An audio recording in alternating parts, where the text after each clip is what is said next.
Trump is clearly one of the worst negotiators in geopolitical history. The first time ever an American president has criticised an ally for not surrendering to an invading army. You fucking pussyhole.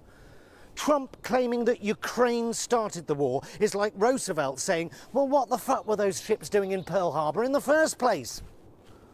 The art of the deal, eh?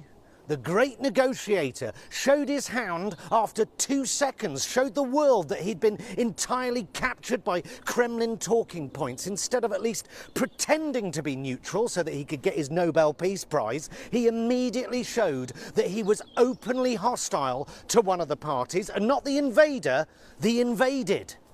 The art of the deal. The guy negotiating with Russia is a Fox News host.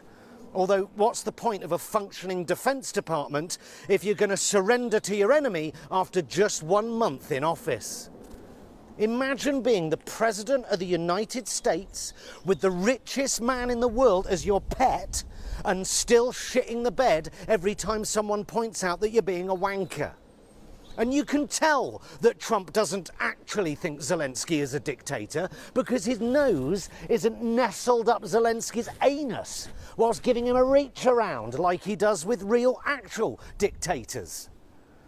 The UK didn't have a general election for 10 years because of World War II. That doesn't make Winston Churchill a dictator. Zelensky has not banned opposition parties, just the ones openly pro-Russian. Just like we banned the fascist party when Hitler was bombing the shit out of us on a nightly basis. Zelensky has not banned independent media, just pro-Russian propaganda. And NATO expansionism is not the reason we have this war. NATO expansion on Russia's borders stopped in 2004. So what? Russia was so annoyed that they waited 10 years to invade Crimea and then a quick 8-year breather and then on to Ukraine. Utter bollocks.